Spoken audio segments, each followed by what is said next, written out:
വിശക്കുമ്പോൾ വെള്ളം കുടിക്കൂ എന്ന് പറയും. അപ്പോൾ നമ്മൾ ഭക്ഷണം കഴിക്കുന്നത് കുറയുന്നു. വെള്ളം കുടിച്ചാൽ വെയിറ്റ് കൂടുമോ? അയ്യോ, ഒരിക്കലും ഇല്ല. വെള്ളം കുടിച്ചാൽ സ്വാഭാവികമായിട്ട് താൽക്കാലികമായിട്ട് വാട്ടർ വെയിറ്റ് ഒക്കെ വരുമായിരിക്കും നമുക്ക്. പക്ഷേ വെള്ളം കുടിക്കുന്നതുകൊണ്ട് ഒരാളുടെ ബോഡി വെയിറ്റ് കൂടില്ല. അതൊരു വലിയ തെറ്റിദ്ധാരണയാണ്. ആളുകൾ എപ്പോഴും പറയുന്നൊരു കാര്യമാണ്. അങ്ങനെ ഇല്ല.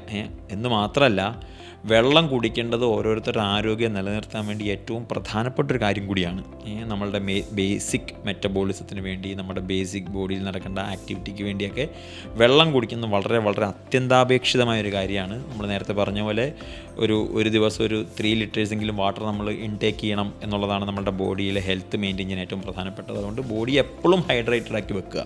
ഒരു സമയത്തും ഡീഹൈഡ്രേറ്റഡ് ആവാതിരിക്കുക. വെള്ളം കുടിച്ചാൽ ആരുടെയും വെയിറ്റ് കൂടില്ല എന്ന് മാത്രമല്ല, വെള്ളം കുടിച്ചുകൊണ്ടേ ഇരിക്കുന്നതാണ് ആരോഗ്യത്തിന് ഏറ്റവും പ്രധാനപ്പെട്ടത്.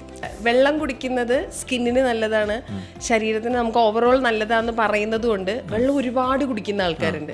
ഈ ഓവർ വെള്ളം കുടിയാണോ എന്ന് നമ്മൾ എങ്ങനെയാണ് മനസ്സിലാക്കുക? അതല്ലേ നമ്മൾ പറയുന്നത്, 20 kg 25 kg 1 ലിറ്റർ വെള്ളം നമ്മൾ കുടിക്കുക. അപ്പോൾ ഒരു 80 കിലോ ഉള്ള ആളാണെങ്കിൽ ഒരു 3-4 ലിറ്റർ വെള്ളം കുടിച്ചാൽ മതി. 60 കിലോ ഉള്ള ആളാണെങ്കിൽ 3 ലിറ്റർ വെള്ളം കുടിച്ചാൽ മതി. അതാണ് നമുക്കുള്ളൊരു പാരാമീറ്റർ. അതിനപ്പുറം വെള്ളം കുടിക്കേണ്ട ആവശ്യമില്ല.